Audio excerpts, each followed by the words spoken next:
How has teaching made you a better writer? Being conscious of what I'm doing, that has been really interesting, because before I was a teacher, and I'd learned some of the writing techniques and I was doing writing, when I had to express that to a student or a learner or something, and I had to say, so this is what I do, or this is how it's done, suddenly I had to consciously stop and think about, wait a minute, what do I do? How do I do this thing that I do? And that has made me really conscious, sort of a conscious writer. And that process has led me to some really interesting places, which I do talk about in the book, but it's also just generally being more conscious about what I'm doing on all levels. Because when you have to express that to a student, yeah, you have to kind of think through what you're doing. And that's been really great. And I think it's also, sometimes I get people giving guest lectures and they're really great writers, but they can't explain what they're doing. They just go, I don't know, I just do it. Often, you know, I also, when I've run film schools and I've taught in film schools, and especially cinematographers, you know, they don't really know what they're doing. They just do it. They're geniuses at it. But you get a good cinematographer to come and run a cinematography class, they don't know. You just push this button here, you do this thing. It's difficult for some people to translate what they do into easily understandable bits of knowledge you can pass on to students. So that was, for me, where I learned about myself, because I had to express what I'm doing. That was really good. So I think that's made me a better writer, in that I'm more conscious of what I'm doing when I'm doing it, especially around dialogue writing, which was difficult for me in the beginning. Being more conscious about writing dialogue, being conscious about writing subtext. You say these things to your students enough, eventually you start doing it yourself. However, there's a flip side to this, which is that a lot of people, and I've spoken to some really famous script gurus who want to write and are terrified, because now you're the guru and you have to write. So there's another flip side to this, which is I've got this story that's been pecking at my feet, wanting to be told, and I have to write this now. And now I've written this book that's done really well, and now it's like, okay, I've got to write a script now. And there's a bit of nerves around that, because you're like, from the position of now, like the person who should know how to do it, now you got to do it. It's interesting. It's a lot of pressure. Can you do a Donald Trumbo? Can you like write under another name or something? Yeah, that could be funny. Because then you would feel maybe in some sense less pressure, because people will be just judging it based on the work, not on, oh wait, but he also wrote this book and he's a teacher. I think there's a, and the star was moving around. I think there's a, now that my book's written, my name, so, you know, you're known as the guy who wrote this book, so it opens doors as well. So you kind of have to write under that name, because that's the name that opens the doors. And I'm actually fine with it. I'll get over myself and I'll write it. When you talk about being conscious of things, it has me thinking about the power of intention. Yes. How does that also factor into writing? Interesting. I believe intention is very important when we're writing. And okay, I'm a bit conservative in some ways. I'm not at all conservative, but the only way that I'm conservative is, and maybe it's not conservative, is that I do believe that the messages we put out there as filmmakers affect the world. I only know this because when I was younger and I watched the screen, I remember consciously watching the screen thinking, okay, if that's allowed on the screen, that's allowed in life. Like, I remember feeling this thing of like, those people, in order to do what they do on the screen, or in order for that stuff to be, they must have passed some sort of a process, and now it's allowed, and now that's the way we should be, or that's the way we should behave, or that kind of behavior is okay. So I do believe that as film creators, and I know this is a sort of contentious issue in some ways, some people are like, just put anything up on the screen. I'm like, I think we need to be careful of what world we want to create. But I'm the kind of person who doesn't litter because he wants to create a better world. So therefore, I don't want to litter with the stories that I'm creating either. So I want to have an intention. And my intention with my book is to inspire people to tell stories that matter, to make the world a better place. Like, really, that is what I would love to do. And when I say make the world a better place, I mean more equal, more just fruitful, more considerate, less harm, less fighting, less war, all those kind of things.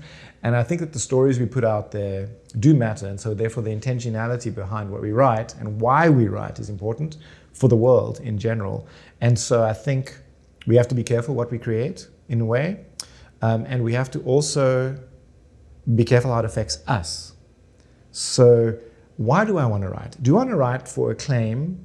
Do I want to write because I want to impress my father? You know, there are these questions about, and am I going to be a happy person? Even if I get an Academy Award and I, do really well, am I going to be a happy person? So that intentionality, both in what I'm creating and why I'm creating it, I think is really important to kind of make the world a better place in some way. So I think it's vitally important. So part of the intentionality and the importance, I think, of having an intention when you're writing comes from a lesson that I learned early on in my career, where I wanted to write above all else. All I wanted to do was write. I wanted to be paid to write and to make a movie. And so I wrote a slasher horror film, because I knew that it was cheap to make. I knew that it would get funding, and it was the kind of thing that that one could make. I don't watch slasher horror movies myself, but I thought, okay, this will be fun. And I wrote a story about a whole lot of students on their way to a rave in the desert, sort of like the Burning Man, and they take a wrong turn and they get lost, and they get slowly but surely hacked to death by an apartheid experiment gone wrong and these 2 genetically modified dogs. And it was a kind of a slasher horror thing, and it was pretty dark, and it was like I went to places that were quite gruesome. And it did get some funding. It got funding from one of our national funders. A production company was interested in doing it. They raised some funds. I was talking to eventually some people in LA who were mad. They were crazy. They were like, can he rip the wings off the plane? And I'm like, no, he can't rip the wings off the plane. He's not that kind of a monster. Anyway, but it was my intention was to make a film at any costs. And I remember when we were doing some location scouting for the film, we went to this farm, beautiful farm in the desert, and there were these trees in the distance, and they were beautiful trees, and I said, oh, that looks just like what the landing script could be for the plane. Could you take the trees down? And the farmer was like, sure, I'll take the trees down, no problem. He just wanted the job, wanted us to shoot on his land. And then, so I was going to go and destroy trees in nature, which is not really what I am about, make a movie that scared people, made them not want to go out into nature, because the story was basically about these kids going off to explore and go out the world, and they slowly but surely get killed by this horrible monster. So that for me, the effect would have been that people would have been scared to leave their homes. They were just that fear that horror movies can sometimes, would have been even more. And the message behind the film would have been like, don't go out into nature because people will kill you. And also, I'll destroy some trees in reality on the way for making this film. But I still wanted to, at that point, I didn't have that realization. But the story ran into some difficulties. 2 production companies split up. The other production company wanted to keep the film, I think. And eventually I used to dread getting emails about this, and it turned into a nightmare. One of those absolute nightmares where I was just like, oh. And then I realized, do you really want to make this film, Matthew? Can you imagine, because I was going to direct it, can you imagine sitting there in the scene with this girl with wrapped up in razor wire, and you saying like, more blood, we need more blood. Like, I'm not that person. I'm really not that person. So what I learned from that was that my intention was to make a film at any cost and become a film director at any cost. And actually, if that had happened, I'm not sure I would have been in a very happy place or would have created a message that improved the world in any way necessarily. I might have done the exact opposite of what I started out trying to do. So that's why intentionality is really important to me. And I think it's important as a writer to think further along the line of what effect will this have on me and the world when I'm writing it. However, you also can't censor yourself. So that stuff needed to come out. It came out. I just worked in the film school for 2 years. I think I was very angry at students. And so therefore I wrote the slasher horror movie where students get hacked to death. So maybe that helped me therapeutically in some ways. So yeah, I don't want to say limit yourself. I just want to say check your intentions. Sure. And was there part of it too where you wanted to write to the market? Yes, definitely. Oh yeah, absolutely. No, for sure. I wanted to write to the market. And what I found really interesting is in my original intention in writing the slasher movie, my original intention was I'm going to write a movie where the main character, I was trying to find out what is the main character's strength that makes him kill the monster. I wanted it to be empathy.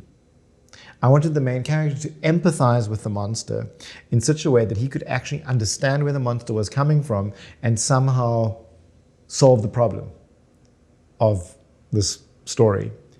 However, the genre itself does not allow that to happen. I realized that the hero in a slasher horror movie cannot empathize with the monster. It just didn't work in the end. The structure itself of a slasher horror movie was, well, the hero has to kill the monster. That's just, at some point he has to physically overcome the monster with violence, which is the way that a lot of, stories work. And so I found that my original intention of actually pushing empathy as a character trait didn't work at all.